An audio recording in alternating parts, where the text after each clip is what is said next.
Imagine standing on the edge of a frozen lake. The ice looks solid, polished, and safe. You step out, confident in your footing. But it is only when the temperature shifts, when the weight of real life is applied, that you find where the deep, invisible cracks lie. Most relationships fail not because of a sudden, unpredictable storm, but because of the silent assumptions we carry onto the ice. We believe that years of dating reveal everything about a person. We think we have seen every corner of their soul.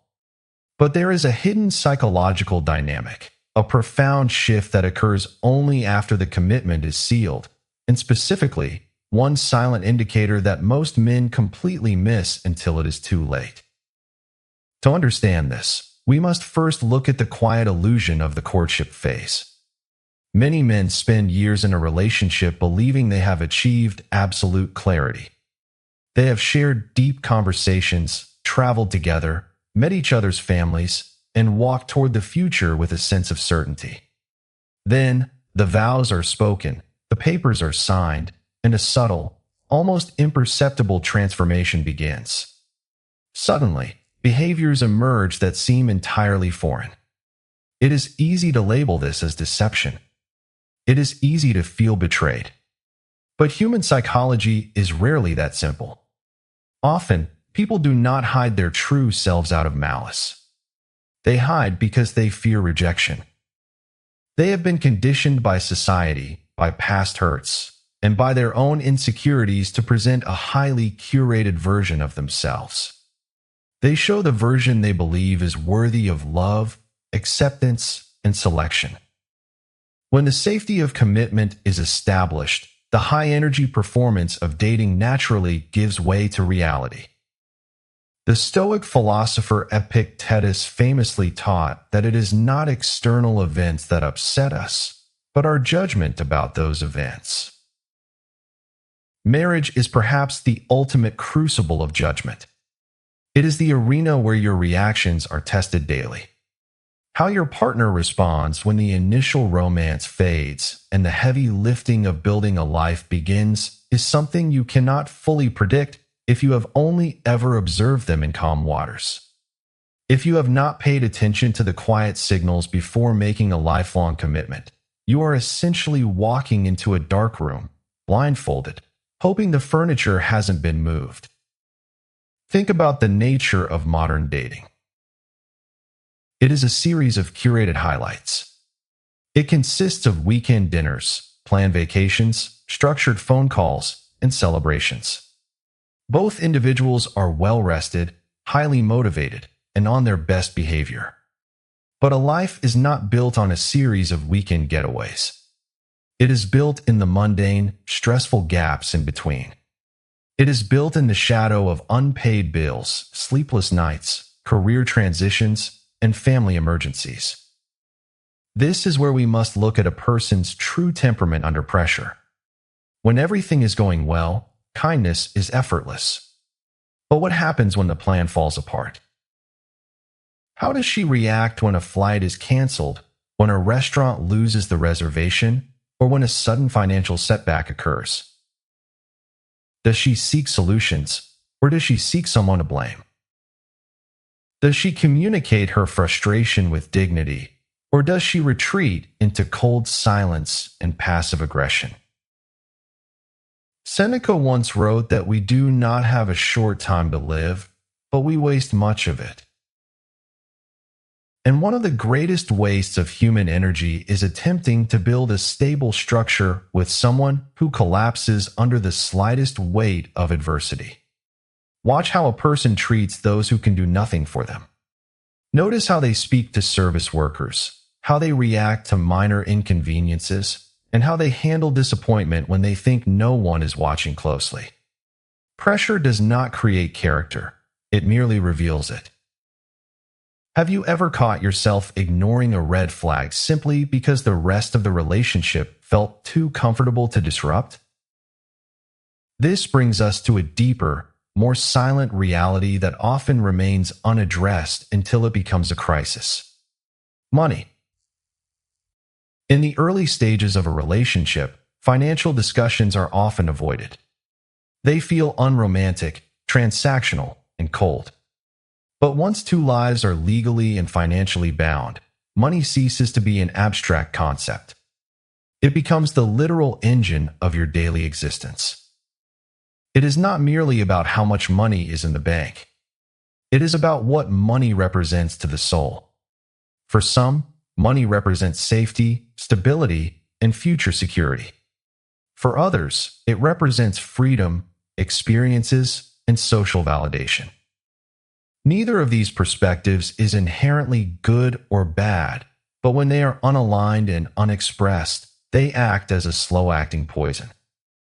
Marcus Aurelius wrote that the soul becomes dyed with the color of its thoughts. If her thoughts about resources, debt, and security are fundamentally different from yours, the friction will eventually wear down even the strongest emotional connection. You must ask the difficult questions before the commitment is made. How does she view financial responsibility? What are her boundaries regarding debt? Does she believe in living within her means, or is there an underlying anxiety that drives her to constantly reach for the next status symbol? Love can overcome many obstacles, but it cannot pay a mortgage, and it cannot bridge a fundamental difference in life values. If you have made it this far, what comes next is the part almost nobody gets right.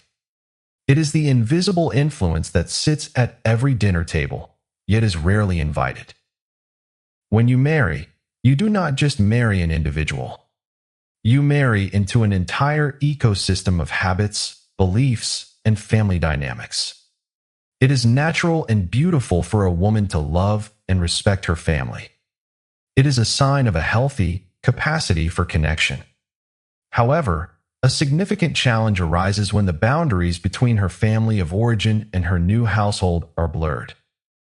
If every minor disagreement in your relationship results in a phone call to her parents, if every major financial decision requires the approval of her siblings, you are no longer in a partnership of two. You are operating a committee. Seneca observed that true happiness is to enjoy the present without anxious dependence on the future. But when an individual is anxiously dependent on the approval of their family of origin, they cannot fully invest in the present reality of their marriage. They are constantly looking over their shoulder, trying to appease two different authorities. A healthy, mature relationship requires a clear boundary. It requires the understanding that once you choose a partner, you are establishing a new, independent family unit. Parents should be honored, but they should never be allowed to cast a deciding vote in your private life. Pay attention to the language used during dating. Does she rely heavily on the opinions of others to make basic decisions? Does she seem terrified of disappointing her family, even at the expense of her own peace of mind? If you notice a pattern of codependency, understand that this dynamic will not magically disappear after the wedding. In fact, the added pressure of marriage often intensifies it. Marcus Aurelius reminded us that we have power over our minds, not outside events. When you commit to someone who has not yet claimed their own mental autonomy, you are indirectly giving power over your life to people who have no stake in your daily happiness. Let us shift our focus to something more intimate, the realm of emotional expectations.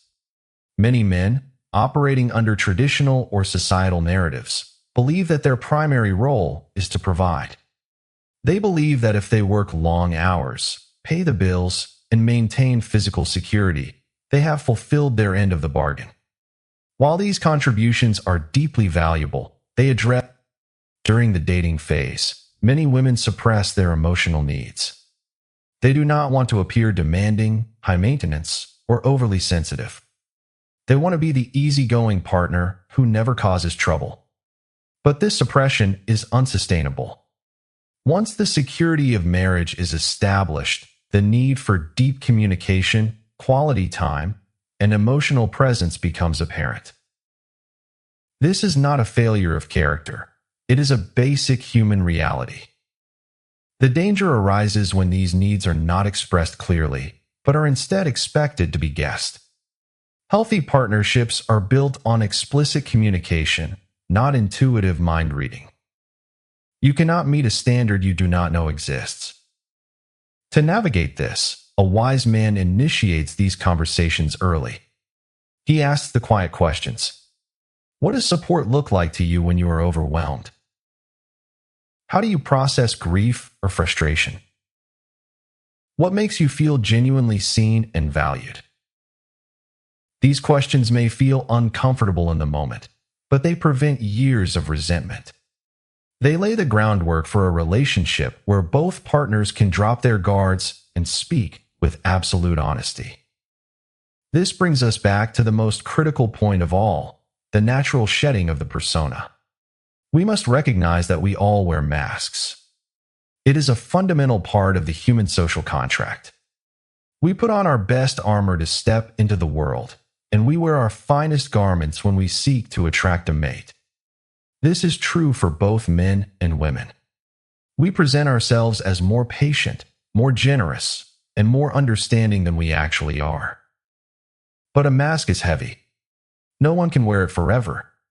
Eventually, the muscles tire and the mask slips.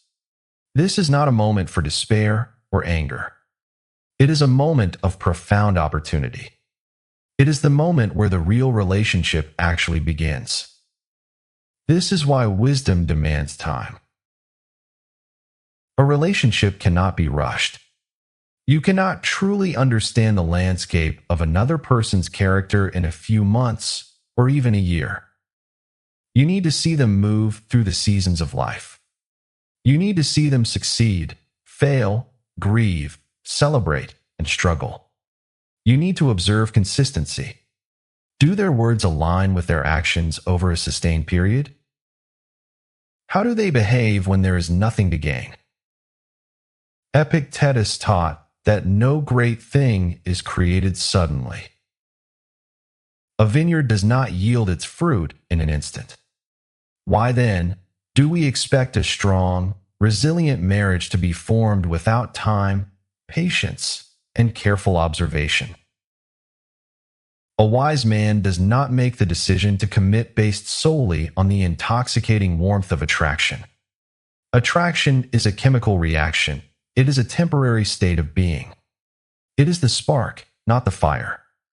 The fire itself is sustained by character, mutual respect, shared values, and emotional maturity. When you choose a partner, you are choosing the person who will sit across from you at the kitchen table when the storm hits. You are choosing the person who will help you raise your children, manage your failures, and accompany you into old age. This decision is too monumental to be left to the whims of emotion alone. The objective of this reflection is not to foster suspicion or paranoia. It is not to make you look at your partner with doubt. Rather, it is an invitation to clarity. It is a call to step out of the illusion of romance and into the beauty of reality.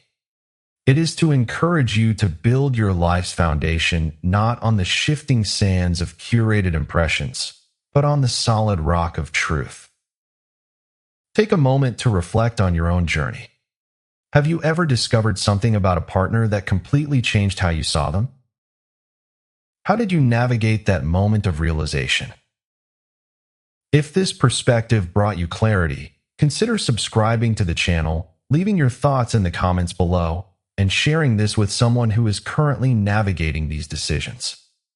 Until next time, remain thoughtful, remain observant, and continue to cultivate the character that is worthy of a deep, authentic partnership.